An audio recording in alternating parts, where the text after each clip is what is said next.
Hello, everybody, and welcome into Perspectives, still the home edition.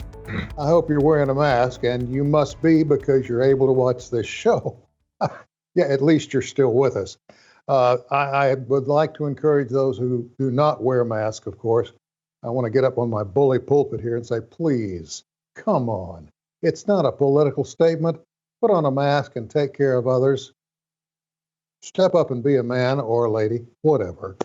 We have a special guest today, someone I've looked forward to meeting for a long, long time.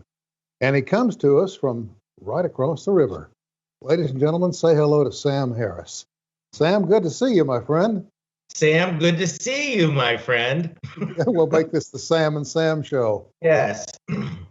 You've traveled an incredibly interesting road on your way to stage and screen and stage again and books. And I mean, you're a man of all seasons, if you will. And before we get into the book, the latest book, we're going to hit pretty heavy today, I'd like to ask you a question or two. I pulled up Star Search from 1983. When you were on stage, Ed McMahon does the introduction. It's your time to compete. They got a band behind you, and you start to sing. And it might tell you, man, you roll my socks up and down today when I looked at it. Thank you. Yet, as I looked at you, I didn't see a single indication of nervousness. Were you a bundle of nerves? I was terrified. I was a bundle of nerves. In fact, Sam, I'm always still a bundle of nerves when I'm getting ready to go on. Like to the point of this little voice in the back of my head saying, what are you doing? Who do you think you are? Don't do it. Don't go out there. I get very, very nervous, and it's a constant battle. Now, once I'm doing it, then I'm in my own world. Then I'm in my happy place. But getting me out there is still rough to this day. So yes, whatever confidence you saw was a good trick. It wasn't a trick. That took class and talent, and you pulled it off well.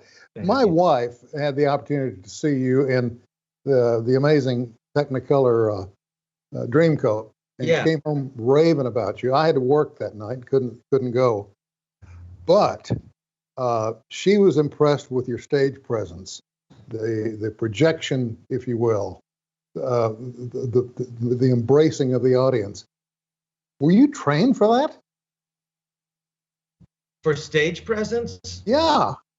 I don't think you can train for stage presence. I think you can train technically, different aspects of being an actor and singing and all that stuff. But how do I say this without stage presence is something I think you have and certainly hone and get more comfortable with what you project from the stage or from the screen.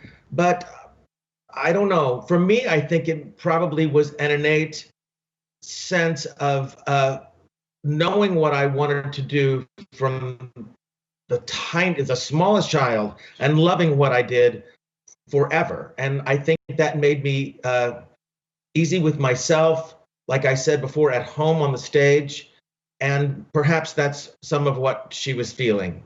I love the theater. I love the theater. Of all the medium I've worked in, it's just the greatest. It's the greatest. The back and forth, the energy. It's a great place. Final question, and we're going to get into the book. Yes, sir.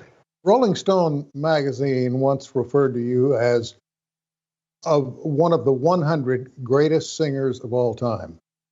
Now, that's saying a lot. Frank Sinatra called Tony Bennett one of the greatest singers of their generation from the Great American Songbook. And here's Rolling Stone, the Bible of the modern day singers, referring to you as one of the 100 best in the country. What happened? Did Sam's head explode when he heard that? I thought there must be a mistake, or there had to be another Sam Harris. Yeah, of course. I mean, it's really wonderful to be recognized in those ways by something, so reputable.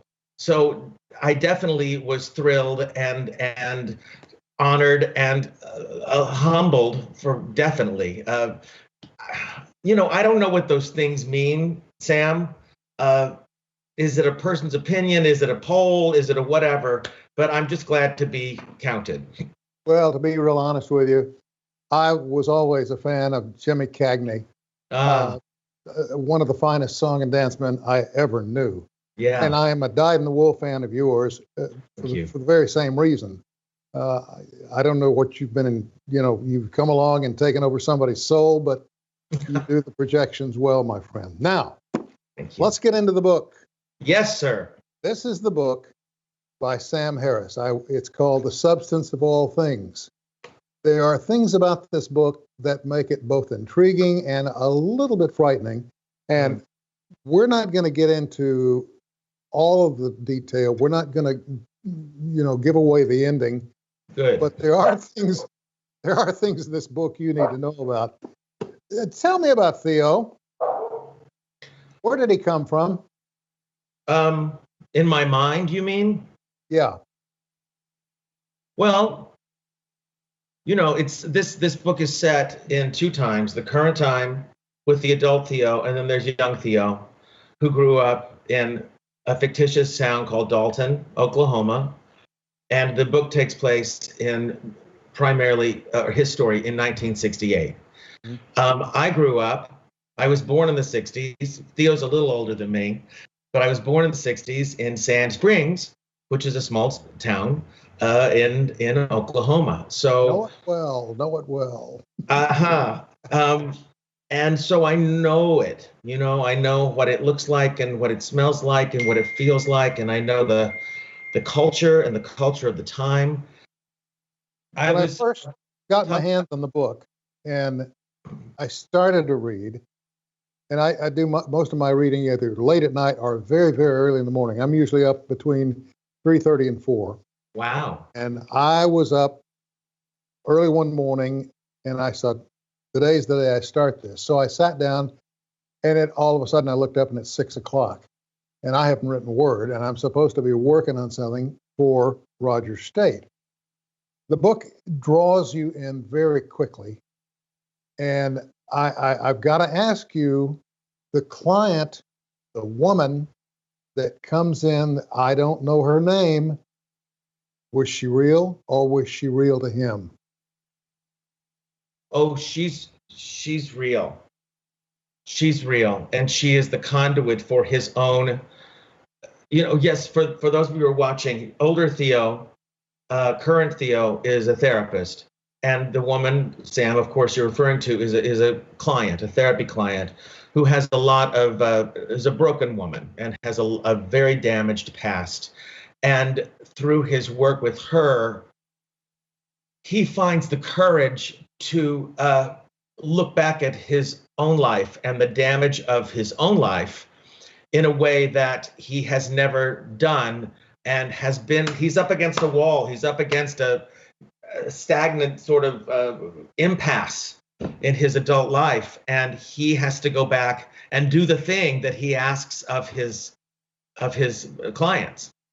So she, in her opening herself up and in exploring uncomfortable and ugly and confusing things, it gives him permission and the courage to go and to look at his own childhood. I can't tell you how much I was able to identify with your writing style in that. I am married to an LPC. Are you? Oh, yes. And I would turn to her and say, okay, what does this mean? What is that? Is this behavior norm? Is it what? What? Explain that again. So she helped me negotiate the minefields. So many times over the years, she'd come home after a rough day in the head factory, and she'd be wearing the results of what she dealt with. And it's inevitable. And Yeah. she would start to sew or she would work the flowers. And I knew to leave her alone. Right. I got the distinct impression Theo needed that too. And Yes. what he dealt with, though, turned out to be memories more than anything else. And Yes. he took us along for the ride. Am I reading that correctly? Absolutely. And also his work with her made him want. There's a line in there where he says it makes me want to hurt again, to feel, because as a therapist, he, took off the metaphoric doctor's coat and left it there. Needed to separate himself, did not want to get emotionally involved, to the degree, Sam, that he was cutting off his own life, that he protected himself so much that he was in his effort not to let his experiences in his work ravage his soul, that he cut him off too much, and then found himself isolated and found himself not communicating, even though intellectually he may have known better.